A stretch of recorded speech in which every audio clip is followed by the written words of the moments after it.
so frustrated. My wife and her friends enjoyed mocking me all the time, so I showed her no mercy. Hey Reddit, it's my first time posting here. I've been stumbling upon this subreddit quite frequently on TikTok and Instagram, so I thought I'd join in and share my frustrations. I need an outlet to vent because I am beyond angry. I ask myself, what do people actually want? I pour my heart and soul into being the best husband I can possibly be for my wife Nora, yet all I seem to receive in return is disrespect, especially from her and her circle of friends. A little bit of backstory about me and my wife. Nora and I met during our college days at a lively party thrown by one of her friends.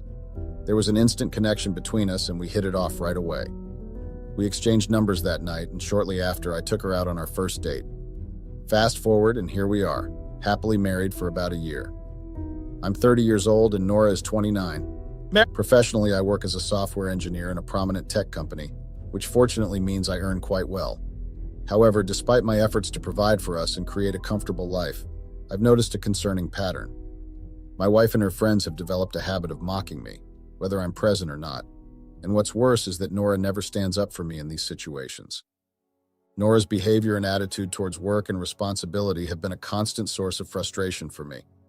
Despite all that I do for her, she seems to take it all for granted. It's like she has gotten accustomed to me handling everything, from paying bills to taking care of household matters. The problem isn't just that she can't hold down a job, it's her whole approach towards work and life. Even back when we were dating in college, Nora has always displayed signs of laziness and a lack of commitment. She would jump from one job to another and never stayed at a place for more than a month or two. It's a cycle that has always repeated itself over the years, and it's incredibly frustrating to witness. She barely graduated from college, and most of her projects were done by me out of fear that she wouldn't put in the effort herself. What's even more concerning is Nora's tendency to avoid responsibility and shift blame onto others. She never takes ownership of her actions or lack thereof. Instead, she blames professors, lecturers, coworkers, bosses, anyone but herself. It's always some excuse about why she can't stay at a job or why things aren't working out for her. It's always someone else's fault according to her. Whether it's the job being too stressful, her coworkers not liking her, her professors back in college failing her on purpose, or her boss having a personal vendetta against her. Her lazy attitude towards job searching is equally infuriating. I have to practically push her to even start looking for a job, and when she does, it's half-hearted at best. It's like she expects everything to be handed to her without putting in the effort or taking any responsibility for her own success or failures. Nora's friends have also really messed with her head and keep feeding her outdated ideas about what men and women should do. They've convinced her that I should be the one paying all the bills while she just sits at home looking pretty. It's ridiculous, especially since we don't have any kids to take care of. I've tried explaining to her that it doesn't make sense for her to stay home all day doing nothing, but she keeps pushing for it and arguing about it. It's just absurd because these friends of hers are single and pay their bills themselves. They constantly complain and moan about how nobody wants them, but who would want a person that thinks like that? Before she quit her last job, she was only there for 3 months. Nora's friends would constantly make fun of me for not being man enough to let her stay at home. They'd call me selfish and greedy and say I make good money so I should let Nora stay home. I've told Nora time and again that I don't like her friends and don't want her around them, but she just brushes it off and says I'm insecure because I don't have many friends myself. But the thing is, I would rather not have any friends that be friends with the kind of people Nora associates with. Now her friends also have this crazy idea that a guy should fight for a cheating partner to prove his love. They say if a man doesn't fight for his partner after she cheats, then he never really loved her. It's nonsense, and I've tried telling Nora that, but she won't listen. When I ask her friends about the double standard of loyalty between men and women, and if that means a woman should fight for a cheating man, they accuse me of being old-fashioned or even sexist, and that it's not the same for women and men. When I then ask them if that means that women and men aren't equal, they again fumble, and the only reply they ever have is to say I'm sexist. Nora deciding to stay at home because of what her friend said has caused a real headache at home.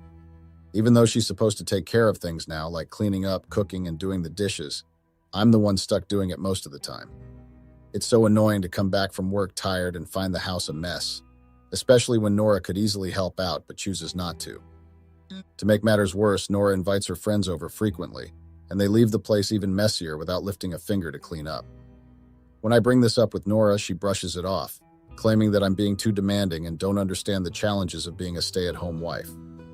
It is a constant battle trying to get her to see the importance of contributing to the household, especially when she's not bringing in any income. What's even more infuriating is her friends' influence on her attitude towards accountability. They've convinced her that she doesn't need to be answerable to anyone, not even her spouse. There was a time when Nora packed up and left for a weekend getaway with her friends without informing me. According to them, sharing her location or letting me know about her plans is controlling and sexist. They've painted me as an abusive partner just because I expect basic communication and honesty in our relationship. For me, it's not about control.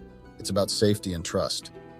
If Nora doesn't share her whereabouts with me, how can I ensure her safety if something goes wrong? It's common sense and respect for each other's well-being, yet her friends have twisted this into an issue of control and oppression, which is just ridiculous and absurd. Communication and honesty should be the foundation of any healthy relationship, but it seems like these values have been lost on Nora and her friends. For the longest time, I put up with all of this because I loved my wife. Sure, she had her flaws. She was easily influenced by her friends. She could be lazy at times, but she was still the woman I married, and I didn't mind picking up the slack. I understood that everyone has their struggles, and I was willing to support her through it all. The tipping point for me was like a floodgate bursting open after being filled with anger and frustration for so long. It wasn't just one thing that pushed me over the edge. It was a whole pile of stuff that kept adding up until I couldn't take it anymore. Looking back, I see now that I should have put my foot down from the get-go, but I guess I let it slide because I didn't want to rock the boat and ruin Nora's relationship with her friends. Their teasing was relentless, and they made sure it hit me in every part of my life. They'd make fun of the things I loved, calling me a nerd or a weirdo, and trashing my hobbies like they were the most ridiculous things in the world. And my awkwardness? They made that their favorite target, especially in big groups or gatherings. They'd laugh at my every stumble, joke about my lack of social skills, and it was like they enjoyed seeing me uncomfortable. What hurt the most was seeing Nora join in or laugh along. She knew how much their teasing bothered me, but she'd just ignore it or even add to it sometimes. It felt like a slap in the face, like she cared more about fitting in with her friends than how I felt. Even when she saw that I was upset, she wouldn't speak up or ask them to stop. It started to make me wonder if she really respected me, or if I was just a joke to her. The mockery didn't just stop at my hobbies or my social skills. They also took aim at my relationship with Nora, and they would put it down with their hurtful words. They'd throw around the word simp like it was an insult of the highest order.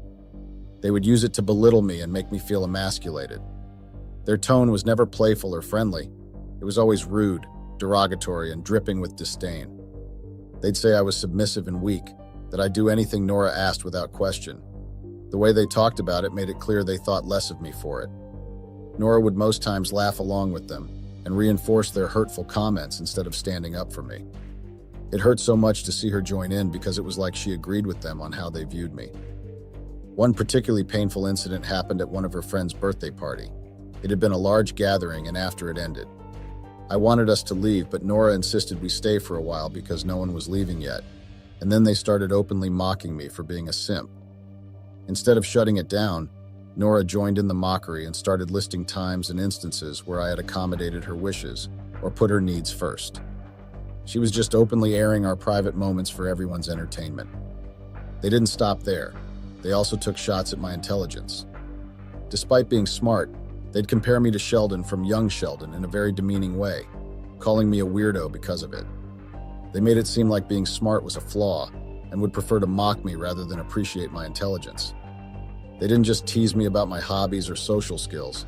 It felt like they had a personal grudge against every part of my life, no matter how good or important. It was like they were on a mission to nitpick and ridicule every single thing just for the sake of it. Take my job in the tech industry, for example. Instead of acknowledging the perks of having a well-paying tech job, they spun it into something negative. According to them, tech professionals were reclusive control freaks who enjoyed being abusive, which is such a ridiculous stereotype with no basis in reality. Even my appearance wasn't off limits to their mockery. Despite staying fit, hitting the gym regularly, and taking care of myself, they found ways to turn it into a joke. They'd mock my blonde hair, comparing me to a Ken doll in a way that was downright insulting. They even criticized my gym routine, saying that people in tech shouldn't care about fitness, which made absolutely no sense at all. One particular incident that really got under my skin was when they messed with something as serious as the ownership of our home. This house was a gift from my mom after we got married, and naturally it was in my name due to my mom's reservations about Nora. She doesn't like Nora. Now, my mom wasn't one to stir up trouble or act petty, but she did want to make sure the house stayed under my ownership, which I totally understood. At first, Nora didn't have any issues with this arrangement. But then, after chatting with her friends, they planted this crazy idea in her head that everything I owned automatically became hers as my partner, while everything she owned remained solely hers. It was like they were trying to rewrite the rules of partnership. They told her that as my partner, she deserved total ownership of the house. This ridiculous idea they filled her head with has caused unnecessary drama and put pressure on Nora to demand full ownership of the house and completely ignore my mom's intentions. Despite me trying to find a middle ground and suggesting joint ownership, Nora and her friends kept pushing for their unrealistic demands. When I stood firm and refused to budge because why the hell would I give you full ownership of a house I was gifted? They finally told Nora to accept the compromise, but the damage had already been done. Their meddling and manipulation had strained our relationship so much that I was no longer willing to give in to their unreasonable requests, and I refused to even add Nora's name on the deed for joint ownership.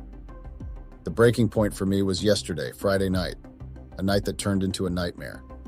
Nora had insisted I join her and her friends for drinks and dinner. Now, I'm not a fan of Nora's friends, and the thought of spending an evening with them didn't exactly thrill me. They weren't my crowd, they were Nora's. Still, Nora kept pushing, saying I needed to socialize more. Reluctantly, I agreed. Nora's friends said they were hungry and suggested we all go to a restaurant before heading to a bar to drink. Nora told me she was hungry too, so we all agreed. We ended up at a fancy restaurant, the kind that's a bit pricey but not too extravagant for me. I noticed Nora's friends ordering really expensive dishes, and it struck me as odd considering their modest incomes. However, I shrugged it off, because I thought maybe someone else in the group had told them they would foot the bill. Nora ordered something pricey too, but I didn't mind covering it. After all, I wanted her to enjoy herself. During dinner, though, they turned the evening into a roast fest, mocking and gossiping about me right in front of my face. I chose to ignore them, focusing on my food and trying not to let their negativity ruin the meal. But then after we were done eating, the waiter asked if we were getting separate checks. To my absolute shock, Nora's friends declared that I was footing the bill for everyone. That was the tipping point for me. I couldn't contain my anger any longer. I demanded to know why they assumed I would foot the bill when I never agreed to it in the first place. Their feeble excuse? Because I earned a steady six-figure salary while nobody else at the table did. That excuse was beyond ridiculous. Just because I earned well didn't mean I was obligated to cover everyone's expenses, especially not after enduring their mockery and disrespect all night. It wasn't about the money. It was about respect and decency, things they clearly lacked. Well, things escalated when Nora then sided with her friends and insisted that I should pay. I refused because I was adamant that I wouldn't finance a meal for people who had just spent the evening mocking and belittling me. They fired back, insulting me further, saying I couldn't take a joke and that I was weak. I stood my ground, demanded separate checks, and only paid for Nora and me. Of course, I left a hefty tip for the waiter because they didn't deserve the hassle caused by Nora's friends. As I was about to leave, I gave Nora an ultimatum. Either she left with me or it was over. At first, she wanted to insist she stayed, but one look at my face and she knew I was really angry, and so she reluctantly came with me. When we got home, Nora unleashed her anger and blew up at me. She called me stingy and selfish for not paying despite having the means. I tried to explain that it wasn't about the money, it was about principle. But she dismissed it. She said her friends were just joking and I was too insecure to handle it. I just ignored her and went to bed because I didn't know what else to say. She had joined her friends in humiliating me and was now mad that I didn't want to bend over backwards for her anymore. The next morning, things were still very frosty to say the least. She didn't even bother with a simple good morning and continued her silent treatment. I decided not to go out of my way to make breakfast like I usually did on weekends. We ignored each other for hours until she finally approached me. She laid down her ultimatum. If I wanted her to stop ignoring me, I had to cough up the money to cover her friend's extravagant dinner bill. She argued that they were still fuming over what they saw as my embarrassing behavior and selfishness. I couldn't believe what I was hearing. After everything that had transpired, she wanted me to fork over money to appease her friends' wounded egos. I didn't beat around the bush with my response. I flatly refused, telling her to forget it. She then threatened to withdraw money from our joint account to settle the bill. That was a line I wouldn't let her cross. I warned her sternly that if she dared touch our shared funds without my consent, she'd better start looking for a job to replace the money. Naturally, my refusal set her off again, and she went right back to giving me the cold shoulder. So yes, that is my dilemma. I'm currently writing this from the kitchen, LOL. I feel so angry and disrespected. Frankly, I feel like an idiot. Any advice on how to navigate this whole shit show would be appreciated, though. Thanks for listening. Update. Hey everyone, it's been about 5 hours since I posted about my anger and frustration here, LOL. And I want to thank each and every one of you for your overwhelming support and advice. Honestly, I didn't expect this post to blow up like it did, but your comments and messages have really resonated with me. Many of you pointed out something I hadn't fully realized before, that my wife's actions and behaviors have shown a lack of love and respect towards me. It's eye-opening to see so many people echoing the same sentiments I've been feeling. Your validation of my anger and frustration has been very reassuring, and now I know that I'm not insecure, and definitely not the one at fault. Some of you mentioned that I should have ended things long ago, and looking back, I can see that staying in this relationship was a mistake. Nora's association with toxic friends and her disregard for my feelings are clear red flags that I should have heeded earlier. It's a very tough realization, but I appreciate the honesty in your comments. I've also received some creative suggestions on how to handle this situation, haha, and a lot of you said I should seek legal advice. I'm definitely going to consult with a lawyer to understand my options moving forward. It's only been about 5 hours since my last update, so as for what's happening right now, not much. Nora is still distant and getting ready to go out without telling me where. Once she leaves, I plan to secure our joint account to prevent any further misuse of funds. I'm 100% sure she's going out with those friends of hers, and there is no way I'm letting her spend my money on such horrible people. It's time for me to stop being complacent and take control of my life again. I've also realized that this relationship has reached its breaking point, and I'm definitely getting a divorce, but I won't let Nora off easily, considering how much this situation has affected me. I'll try and keep you all updated as things progress. Thanks again for the support and advice. I truly appreciate it. Update. Hey Reddit, it's me and I'm back with another update. I appreciate all the support and advice from everyone in the comments and DMs. It's been quite a ride since my last update, so let me fill you in on what's been happening. After the incident with the joint account, Nora was furious when she found out I had withdrawn all the money. She was particularly upset because she had promised to cover her friend's expenses for the evening. This situation led to a very heated argument where she accused me of being unfair and controlling. In response, I suggested she get a job if she didn't want me controlling her. I told her that we would now only use the joint account for bills. This didn't sit well with her, and she threatened to leave if I didn't transfer the money back immediately. I stood my ground and ignored her and just went to my office and locked myself in. She didn't expect that. She had expected me to relent as I usually did. Since then, I've been finding ways to play harmless pranks on Nora. For instance, I strategically placed realistic-looking fake bugs around the house, knowing she's terrified of them. The reactions were priceless, and when she confronted me about it, I turned the tables by calling her insecure for not being able to take a joke and that I was just playing around. Another prank I've been pulling is setting multiple alarms in the morning. Nora tends to sleep in, while I have to wake up early for work. Although I used to avoid alarms because they disturbed her sleep, I've started using them to ensure I don't oversleep. She's been complaining because she's a light sleeper and it's been driving her crazy, but I've insisted that they're necessary for my job. I've also taken my revenge on Nora to another level by playing mind games and making her doubt her own sanity. How do I do it? It's all about subtly shifting things around our house, and when Nora notices and asks me about it, I act like I have no idea what she's talking about. Sometimes I'll even pretend to be confused and question her memory, making her wonder if she's losing it. But that's just the beginning. I've been orchestrating conversations and plans with Nora, only to deny ever having those discussions later on. It's like gaslighting on steroids. This constant manipulation makes Nora second-guess herself, and makes her wonder if she can trust her own mind, or if she's just imagining things. Last night was the cherry on top. Nora actually mentioned feeling like she might have dementia. It genuinely took everything in me not to laugh. The fact that I've pushed her to question her mental health is both twisted and satisfying. It's cruel, I know, but she deserves it. While I've been playing mind games with Nora, I've also been strategically planning for our separation. It's not just about divorcing her. I want to ensure that she's left completely alone once I'm out of the picture. I've already reached out to my lawyer and started working on divorce papers. The thing is, I haven't told Nora any of this. She thinks we're just going through a rough patch, oblivious to the fact that I'm planning to leave her for good. It might seem harsh, but I believe it's necessary for both of us to move on separately. One of the biggest challenges I'm facing is the house. Legally, the house is mine, but it's also listed as Nora's primary address, which means I can't simply kick Nora out without going through a lengthy eviction process. I don't want to be stuck living with her for another 6 months or more. That's why I'm seriously considering selling the house without her knowledge. It might seem drastic, but it's the most efficient way to ensure a clean break. If I were to do that, I'd have to move back in with my mom temporarily, until I either get an apartment or buy another house. It's a pretty practical plan if I say so myself. I know these decisions might seem cold, but I've thought them through carefully.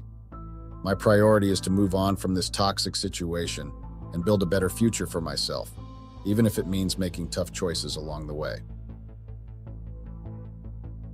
Update. Hey Reddit, it's been a while, but here's the latest update. Life has been pretty slow lately, and I honestly forgot to update, so my apologies for that. Now on to the actual update. Nora is finally out of my house. It's something I should have done ages ago, but I finally took the step and kicked her out. How did I do it? Well, I decided that if I was going to kick her out, I needed to do it with one last big statement. So I executed what you could call the ultimate prank, although it wasn't really meant as a prank, but more as a way to punish her. I swapped out her shampoo and conditioner with a hair removal product, and you can probably guess what happened next. She used it several times before realizing what was happening, which I found surprising because the hair remover does have a distinct smell and reaction. As a result, she ended up with a really bad haircut, with chunks of her hair falling out. She was so scared that she had alopecia that she insisted on going to the hospital to get tested. I had to hold back my laughter every time I saw her hair. For about a week, she didn't even leave the house because of her embarrassment over the haircut. During this time, she started hinting that she wanted her friends to visit her. Previously, her friends used to come over frequently and they would mess up the house but never clean. Their visits stopped after the incident at the restaurant where I refused to pay for them. I knew her friends would only mock me more if they came over, so I refused to let them. Instead, I suggested that she visit them. At first, she hesitated because of her haircut, but I pointed out that she could easily cover it with a hoodie or something and go see them. She thought it was a good idea and immediately got ready to leave. Her friends came to pick her up, and I took that opportunity to pack up all her belongings and put them outside on the porch. I also packed a bag for myself and went to stay with my mom to avoid dealing with her screaming and tantrums when she returned and found her things outside. It was my way of saying enough is enough, and I'm moving on without her drama. After settling in at my mom's house, I realized that Nora wasn't the only one who deserved consequences. Her toxic friends had played a significant role in influencing her behavior. Most of them were either unfaithful in their relationships or were with their partners for all the wrong reasons. When I dug into Nora's phone and saw their group chat, it wasn't just mockery I found. It was a treasure trove of secrets and backstabbing. I took screenshots, lots of them. I took to social media, Instagram, and Facebook, where I found their partners' profiles. For those with private Instagram accounts, I reached out to their close friends on either Instagram or Facebook and sent them the damning screenshots. Was it harsh, cruel, and unnecessary of me to do that? Yes. But did they deserve it? Absolutely yes. What shocked me even more was how they would talk behind each other's backs in private messages. Despite claiming to be best friends, they were ruthless when it came to gossiping about one another. I collected evidence of this too, sending it back to them so they could see the toxicity within their own circle. But my actions didn't stop there. I sent Nora a final message, ending things definitively. I made it clear that I wouldn't tolerate her toxic behavior anymore, demanded a divorce, and informed her that her belongings were waiting for her on the porch. I knew the chaos that would follow, especially from Nora, so I turned off my phone and went to bed early. The next morning, my mom filled me in on the shit show that went down. Nora had shown up at my mom's house and caused such a disturbance that the neighbors had to call the police. I couldn't believe I slept through all of that. When I asked my mom why she didn't wake me up, she said she knew I wanted to steer clear of Nora, which I appreciated, but I still felt a bit anxious. I was just glad that Nora's meltdown didn't turn violent. I guess I was utterly drained from everything that had transpired. When I finally did turn on my phone to check it, I was bombarded with messages from Nora. Apologies, begging, insults, and threats. It was clear she was spiraling, and I chose not to engage with her. I spent the day at my mom's to avoid any confrontation at home because who knows, she might have been waiting for me to just show up. 2 days later, I returned to my house and changed the locks. Nora's meltdown was evident. Some of her belongings that she didn't take were scattered on the porch, and the windshield of her car, which I had bought but was in my name, was smashed. I didn't even bother trying to make her pay for it. I took care of it myself, changed the locks, and retreated back to my mom's, while still ignoring all her attempts to reach me. Update.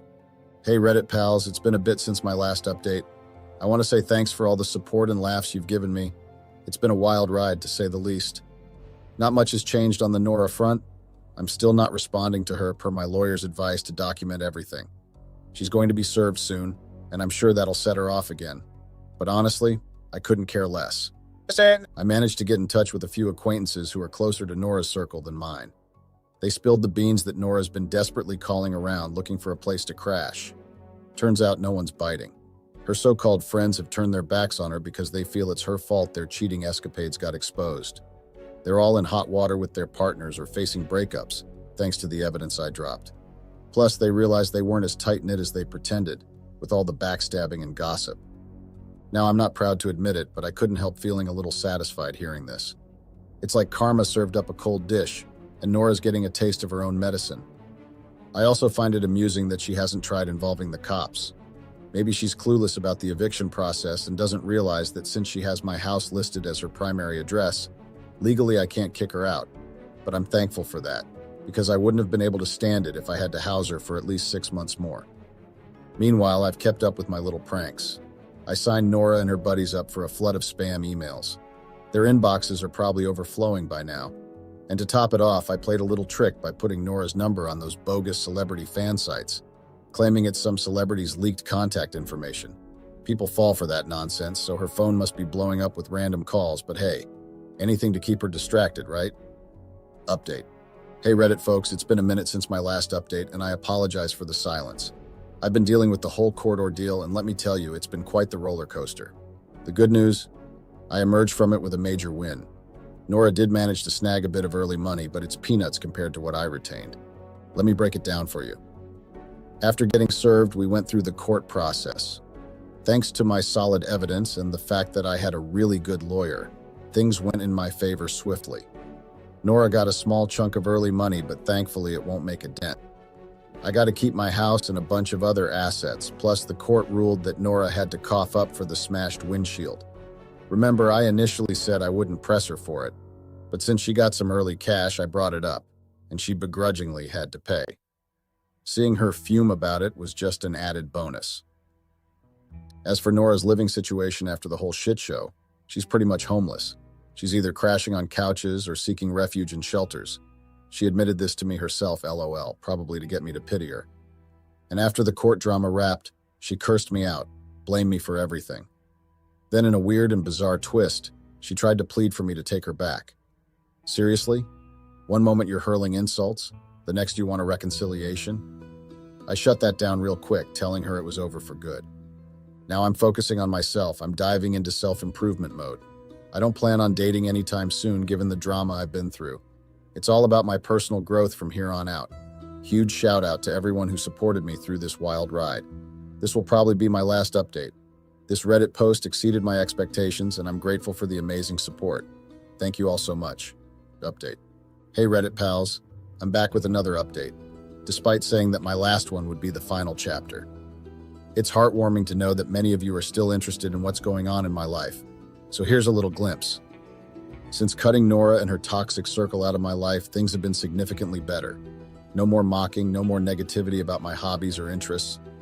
I took the opportunity to deep clean the house, and let me tell you, maintaining cleanliness without Nora around to create chaos has been a breeze. On the work front, I actually snagged a promotion. It's been a very rewarding validation of my hard work and dedication. As for dating, well, that's still on hold. It might be a while before I dip my toes back into that scene, but I'm okay with that. Self-care and self-prioritization are key right now, LOL. As for Nora's whereabouts, I'm not entirely sure. Last I heard, she was still struggling with homelessness, which is good for her, I guess. It seems she's stuck in the same cycle of job hopping and facing challenges in employment due to her qualifications and work history. Despite everything, I'm looking forward to a positive future. Thank you, Reddit, for all your support and interest in my life. Here's to hoping for brighter days ahead for all of us. Hey Reddit, I'm Melinda, and I've been a long-time lurker, but this is actually my first time posting because I want to share a piece of my life that I never thought I'd be discussing here. You see, everyone needs an outlet sometimes, a place to spill their thoughts and maybe seek advice from strangers who can offer a fresh perspective. Let me give you a tiny little backstory first, though. My husband Leon and I have been on quite the journey. We go way back to high school where our paths first crossed. Funny thing is, I wasn't too keen on Leon. I thought he was way too nice, but life has a way of surprising us. Over time, I warmed up to him and eventually I fell in love. Fast forward to today, and we've been married for 4 years and been through a lot together. Leon's career is thriving and so he is earning a lot. I, on the other hand, am a small online business owner, trying to get my small business off the ground. It hasn't been easy, and so I'm more of a stay-at-home wife and business owner. Leon and I don't have kids yet as we wanted to wait until our mid-30s, when we were way more experienced and matured. Of course, with every advantage comes a disadvantage, so as Leon dove deeper into his demanding job, I couldn't help but feel a twinge of resentment creeping in. While he hustled at work, I found myself falling into a rut at home. Instead of chasing my dreams or being proactive, I often lounged around binge-watching shows and snacking without purpose. I was going through a real roller coaster of emotions. You see, my online business wasn't taking off like I had hoped, no matter how hard I hustled. Leon, my husband, was like my cheerleader, always pushing me forward and telling me how great I was. But deep down, his encouragement sometimes felt like a subtle reminder of my business struggles. It's not like Leon was trying to put me down or anything. He genuinely believed in me and wanted me to succeed. But it's funny how the mind works, right? His words of support often highlighted my own doubts and insecurities. While he was soaring in his career, I felt like I was stuck in neutral, trying to figure out how to make my business dreams a reality. I couldn't help but compare myself to Leon. His success seemed to magnify my own shortcomings, making me feel like I was falling behind. I wanted to be a boss babe, a successful entrepreneur making waves online. But instead, I was grappling with self-doubt and feeling like I was constantly playing catch-up. So yeah, it was a very tough time trying to balance my dreams with the reality of where I was at in my business journey. Despite Leon's efforts to cheer me up, I still felt stuck and unsatisfied. He kept telling me I could do great things, but I couldn't shake off the feeling of being stuck in a rut, so there was always this perpetual gap between me and Leon. So when I heard about the work party, I jumped at the chance. It wasn't just about having a good time. I saw it as a way to meet new people and maybe find some opportunities to boost my online business. I was hoping it could kickstart something new and exciting in my life. How'd the whole shitstorm go down, and what party am I talking about? You see, the company my husband worked at was hosting a work party to celebrate the CEO hitting 60. They had a private party at home but still wanted to celebrate with the employees, hence the work party, and they were all allowed to bring plus ones. Initially, I was really excited about the upcoming work bash, not just because it promised a good time and that I would get to network, but also because I was itching to meet my husband's boss, who happened to be the CEO's grandson. Now, why was I so curious about meeting the boss? Well, let's rewind a bit and let me give you a bit of the backstory. You see, my husband had his sights set on a promotion at work and he had warned it. He'd put in the hard work, proved his capabilities, and was eagerly waiting for that pat on the back he rightly deserved. But life threw a curveball, or should I say fate had other plans in store. The CEO's grandson, who actually lacked a lot in terms of experience but had family connections, swooped in and nabbed the role my husband had been eyeing. Naturally, this didn't sit well with him at first. It felt like nepotism had muscled in and overshadowed his merit. Despite this setback, the company tried to make amends. They had a heart-to-heart with my husband, acknowledged the awkward situation, said sorry for the hassle caused, and assured him that the grandson's stint was temporary. This softened my husband's stance considerably. He's not one to hold grudges, especially when someone owns up to their mistakes and offers a genuine apology. Now my husband's got a sunny disposition. He's the kind of guy who bounces back from setbacks with a smile and doesn't let work woes drag him down at home. His positive outlook often outweighs any frustrations, and he prefers looking at the bright side, even when things don't go as planned.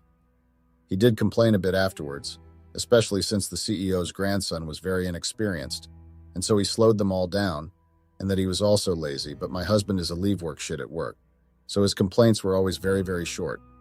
As for me, I got a tad bit nosy about my husband's boss, did a bit of social media stalking, and found out a few things about him, like his age, way younger than my hubby, and some random stuff like the fact that his name was Jaden. But then, life got busy, and I kind of forgot about it, until the work party popped up on the radar. The thought of going to the party, rubbing elbows with my husband's colleagues, and maybe getting a sneak peek into the office dynamics got me all curious again. I can be a bit of a gossip sometimes. If I did know what was going to go down, though, maybe I honestly would have just skipped it, because no amount of thrill or fun that I had there can compare to the fact that I might lose my marriage. The day of the much-anticipated party finally arrived, and let me tell you, I was buzzing with excitement. I even went out and bought a brand new dress just for the occasion. Call it silly or maybe a tad bit extra. But hey, who doesn't love dressing up for a party, right? So there I was, all dolled up and ready to rock the night away. We arrived at the venue, and I must admit, I hadn't been to many of my husband's company parties before. But I have hung out with his work buddies and their partners on several occasions, so I knew a handful of faces in the crowd. The atmosphere was lively, the music was really pumping, and everyone seemed to be in high spirits. It was shaping up to be one heck of a night. Well, as the evening progressed, the fun level spared, maybe a bit too much. I found myself caught up in so much fun, laughter, conversations, and the occasional dance move.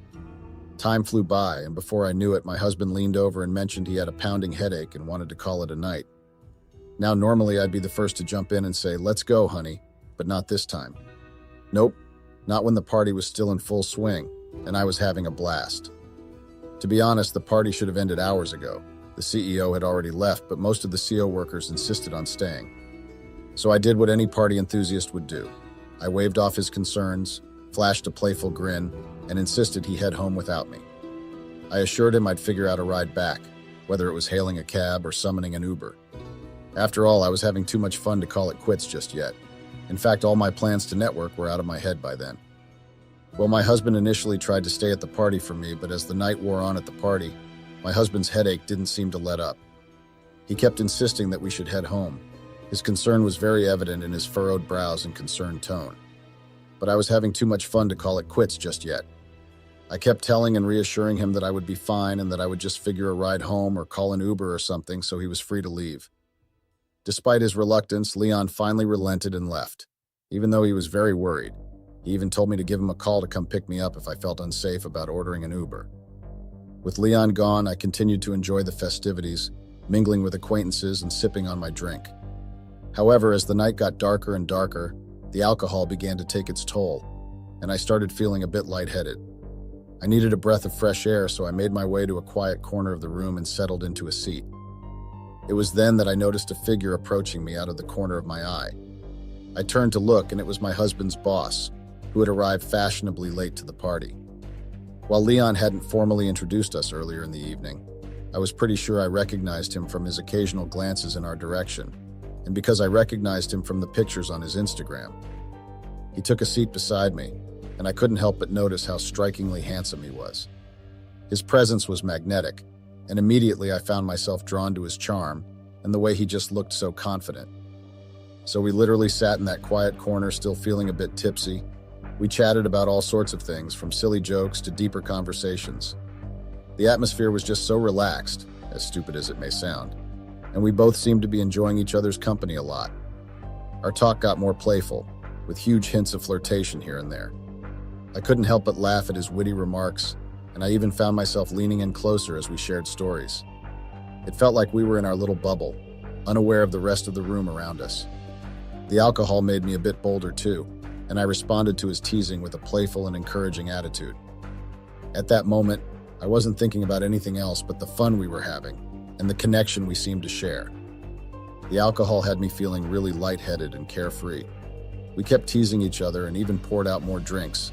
I started feeling a bit tipsy. So when he suggested dancing, I didn't hesitate and agreed right away. We hit the dance floor and things got pretty loose. I even started twerking and grinding on him. A huge error on my part, to be honest. At that moment, I forgot I was at my husband's work party or that people knew me there. It felt like I was back in college, single and ready to mingle, enjoying the thrill of the moment. Even though I was technically married, I reminisced about my college days when I used to party and flirt without a care in the world. I would lie at parties or even to people that I was single because I honestly loved the freedom of it. I even cheated on my husband a ton of times back then, but I never told him about it. and I never did it again after we got married. In fact, I swore that it was a secret that I would take the grave. By this time, Jaden and I were dancing very erotically, and when he suggested we step outside for some fresh air, I didn't hesitate. Maybe it was the alcohol or some other part of my brain taking over and speaking, because honestly, that couldn't have been me. I immediately found myself agreeing and following him outside. After Jaden and I talked and flirted for a while at the party, we ended up dancing together quite intimately. When he suggested we go outside, I agreed without hesitation. We searched for a secluded spot but couldn't find one, so we went to his car. There, things escalated and we started making out, and it transitioned into full-blown sex. We went at it for a while. I'm still so ashamed just by typing it. I honestly don't know why I even did that with my husband's boss. It must have been the alcohol or something. I regret it so much. Anyways, by the time we finished, I was way sober and now internally panicking. I really wanted to just get home. I wanted to call an Uber or something, but Jaden offered to drop me off. And though I hesitated, I accepted. I didn't even bother going back in to check if the party had died out yet. On the way home, I tried to come up with excuses to explain why his boss dropped me off just in case my husband wasn't asleep yet. But I knew I couldn't tell my husband the truth. The guilt and fear were overwhelming. Cheating was like a huge deal, and a huge deal breaker not just for my husband but for me too. I sound like a hypocrite saying this after I cheated. I knew if my husband saw my boss dropping me off, he would be a bit curious and would ask why I didn't just call him to come pick me up. So I decided I would just tell him. His boss saw me waiting for an Uber and offered to drop me since it was along his way. After Jaden dropped me off, I walked into the house, and of course, Leon was still up. He saw his boss dropping me off and asked about it. I quickly came up with a story saying Jaden saw me waiting for an Uber and offered me a ride since it was on his way. Leon bought it without much fuss. I wasn't really surprised. He was a very trusting person. That night, I felt guilty as hell and decided to make it up to Leon. I went all out, cooking his favorite meal, giving him a relaxing massage, and pouring my heart out about wanting to fix our relationship. I owned up to my past behavior, apologizing for the times I snapped at him, blaming it on my own insecurities and overthinking. Leon was a bit suspicious, but I just told him I noticed a few of his coworkers and how close they were to their partners and that I missed that for us. Our talk was real, raw, and heartfelt. I wanted to show Leon how much I cared and how serious I was about making things better, even though I couldn't bring myself to confess my mistake. I hoped my efforts would speak louder than words and help bridge the gap between us. The next day, I woke up feeling determined to fix things. I suggested we have a spontaneous date day, something we hadn't done in ages. Leon was surprisingly excited about it. It had been a while since I had shown so much interest in our marriage, so he didn't hesitate. He called in sick or used a holiday day from work. I didn't catch the specifics of the call, but I was glad he agreed. Our date day was amazing. We explored new spots around town, did activities we both enjoyed, and just had a blast together. It felt like we were back in the early days of our relationship, full of excitement and real connection. Spending that day with Leon made me realize how much I had been missing out on because of my insecurities and past mistakes. Being with him on that day reminded me of how deeply I love him and how much I regretted messing up. It was tough to face, but it also motivated me to work harder on myself and our relationship, to never take what we have for granted again. Well, if things remained like that, I wouldn't be here typing my damn story out for you internet strangers, so yeah, the following day, reality hit hard.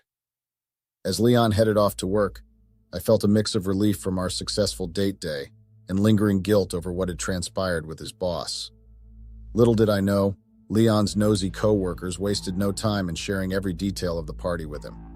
Some even had videos of me dancing and getting cozy with his boss, and they made sure to send them to him immediately. Now, apparently Leon's boss also had a bit of a reputation for being promiscuous, which only fueled the fire of curiosity when Leon returned home that evening.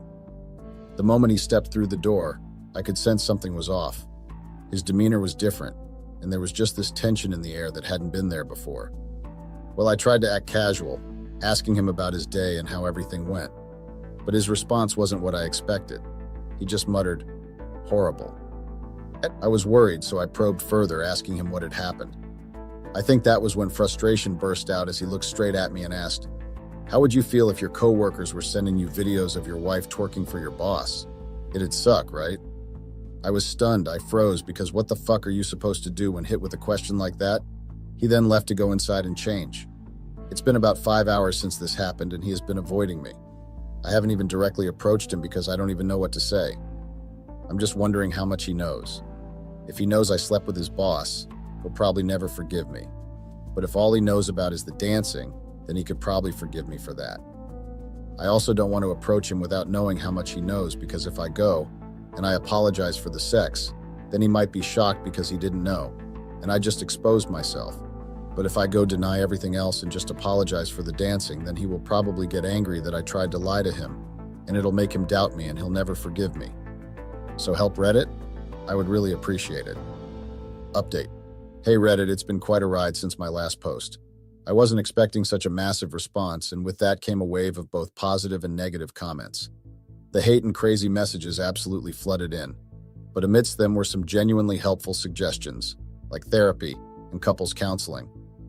Of course, these options are on the table only if Leon agrees to them. I understand the criticisms about hiding my mistake and the gravity of cheating, but let's face it, we're all flawed humans capable of making mistakes. I'm not excusing my actions, but I refuse to let one drunken mistake define our entire marriage. After all, who wouldn't try to salvage what's left of their relationship? To those hurling hurtful words and accusations, I say, whatever. Your judgments don't define me, and everyone has skeletons in their closet. It's easy to point fingers from behind a screen, but life isn't that black and white. We all have our struggles and lapses in judgment. As for Leon, he's been avoiding me since the incident. Today, he took a day off from work and went for a run. I'm waiting for him to return so we can have a much-needed conversation. I'll update you all once we've talked things out. Update. Hey everyone, it's been a rough couple of days, about a week I think. I know I said I would update sooner, but I just didn't have the heart to. Also, I'm sorry if my words are rough and to the point without my usual ranting style, but I'm just so tired from crying so much. I mustered up the courage to talk to Leon, and it was heartbreaking. He looked devastated, worn out, nothing like the cheerful person I knew. I felt such a heavy wave of guilt wash over me when I saw the pain in his eyes. I knew we couldn't keep avoiding this, so I told him we needed to talk like adults. Leon agreed to talk, but made it clear that in his eyes there was nothing left to discuss. He didn't even mince words. He wanted a divorce and had no intention of forgiving me for what I did. I tried to downplay the whole thing initially, saying it was just dancing with his boss, but Leon saw right through it. He knew the truth, that I had slept with his boss. He didn't hold back his disappointment, telling me how much it hurt that I tried to lie about it. The fact that his boss had a reputation for being promiscuous only made matters worse. He said his boss liked to boast about shit like that, and that even if I had lied, he would have still found out from someone else that his boss would have told. I tried every excuse in the book, tears included, but it was futile. He said our marriage was over and my actions had sealed our fate. Kinda ironic, isn't it? The worst part? He didn't even have the heart to tell me directly to leave. Instead, he called my parents, and they showed up the next day to pack up my things. I wanted to fight for us, to stay and work things out, and I also wanted to punish Leon and stress him too. Even though it was Leon's house, legally I had a right to stay in the house as it was my place of residence, and Leon would need to go through a lengthy eviction process. Part of me wanted to make him go through that just to feel some semblance of justice, but my parents convinced me to leave. This will probably be my final update. The comments and messages I've been receiving also haven't been helpful at all, and I know that after posting this, there will likely be more mocking and judgmental comments about how I deserve everything that's happening. So I've decided to delete this account after sharing this update. As of now, I haven't been served with divorce papers yet, but I know it's just a matter of time before it happens. The situation is even tougher because we don't live in a no-fault state, which means I have poor chances in court. I've been reflecting a lot, and I can't deny that I played a significant role in the breakdown of my marriage. I know I made mistakes, and I acknowledge that I deserve to face the consequences of those actions. I'm trying to come to terms with the end of a chapter I never wanted to close. It's a painful lesson learned, and all I can do now is try to pick up the pieces and move forward, no matter how difficult it may be. Thank you to those who offered kind words and support amidst the negativity. I'll be moving on from this account and focusing on facing the reality of my situation. Take care, everyone.